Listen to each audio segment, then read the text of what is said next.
கிறிஸ்துவில் பிரியமானவர்களே, இன்றைக்கு தவக்கால சிந்தனையாக இதயத்தில் கசப்பு வைக்காதே என்ற தலைப்பிலே நாம் சிந்திக்க இருக்கிறோம். எபேசியர் 4 அதிகாரம் 31 இறை வார்த்தையை நாம் வாசிக்கிற பொழுது அங்கே இவ்வாறாக சொல்லப்பட்டிருக்கிறது: மனக்கசப்பு, சீற்றம், சினம், கூச்சல், பழிச்சொல் எல்லாவற்றையும், தீமை அனைத்தையும் உங்களை விட்டு நீக்குங்கள். சகல விதமான கசப்பையும் உங்களை விட்டு நீக்குங்கள் என்று சொல்லி ஆண்டவருடைய வார்த்தை சொல்கிறது. கசப்பு பல வழிகளிலே நம்முடைய உள்ளத்திலே வருகிறது. ஒருவேளை பெற்றோர்கள் தங்களுடைய பிள்ளைகளை அவருடைய வழிகள் சரியில்லாத போது அவர்களை கண்டிக்கிற பொழுது பிள்ளைகளுக்கு பெற்றோர் மேல் கசப்பு வருகிறது. பெற்றோருக்கு பிள்ளைகள் கீழ்ப்படியாத போது பிள்ளைகள் மேல் கசப்பு வருகிறது. நம்மை குறித்து யாராவது தவறாக பேசிவிட்டால் நமக்கு அவர்கள் மேல் கசப்பு உண்டாகிறது. இப்படி பல கசப்புகள் இருந்தாலும் ஆண்டவருடைய வார்த்தை ஒரு எச்சரிப்பான கசப்பை குறித்து பேசுகிறது. எத்தனை பேர் இதை குறித்து நாம் தியானித்திருக்கிறோம் என்று தெரியவில்லை. இன்றைக்கு அதை குறித்து தான் நாம் பார்க்க போகிறோம்.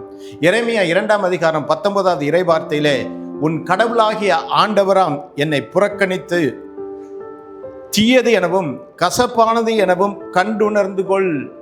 கடவுளை புறக்கணிப்பது தீயதும் கசப்பானதும் என்று இறை வார்த்தை நம்மை எச்சரிக்கிறது.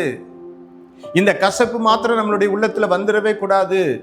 அது வந்துச்சுன்னா எப்படி இருக்குமாமா? அதே எரேமியா 4 அதிகாரம் 18 இறை வார்த்தையை நாம் வாசிக்கிற பொழுது, உனக்கு வந்த இந்த கேடு எத்துணை கசப்பாய் உள்ளது, இது உன் இருதயத்தையே நொறுக்கி விட்டது என்று சொல்லுகிறது.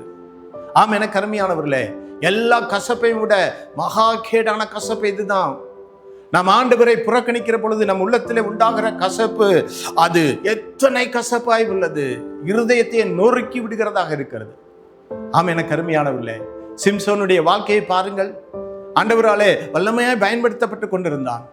ஆனால் ஒரு பெண்ணின் மேல் உள்ள காதலினாலே ஆண்டவருடைய அந்த அருளை அவன் புறக்கணித்தான். ஆண்டவரை புறக்கணித்து விட்டு அந்த பெண்ணினுடைய அன்பிற்காக அவன் எதையும் செய்ய தயாரானான். தன்னுடைய விரதத்தையே விட்டுவிட்டான்.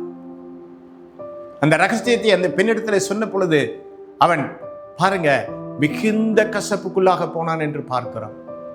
அடிமையாக அவன் போய் அவன் கண்கள் பறிக்கப்பட்டு அவன் சிறைப்படுத்தப்பட்ட நிலையிலே வாழ்ந்தான் என்று பார்க்கிறோம். கடைசியிலே தன்னுடைய உயிரையை இழக்க வேண்டிய ஒரு சூழ்நிலை வந்தது. என கருமையானவர்களே, நாம் ஜாக்கிரதை அடைவோம். எந்த சூழ்நிலையிலும் உலக ஆசாபாசங்களுக்காக, உலக ஐஸ்வர்யங்களுக்காக ஆண்டவரை மாத்திரம் நாம் புறக்கணித்து விடவே கூடாது. அவர்தான் நமக்கு எல்லாம். நம்மை விட்டு எடுபடாத நல்ல பங்கு அவர்தான். ஆகவே மாறாவின் கசப்பை மதுரமாய் மாற்றுகிற அந்த தேவனை நோக்கி நாம் மன்றாடுவோம். ஆமென், ஆமென்.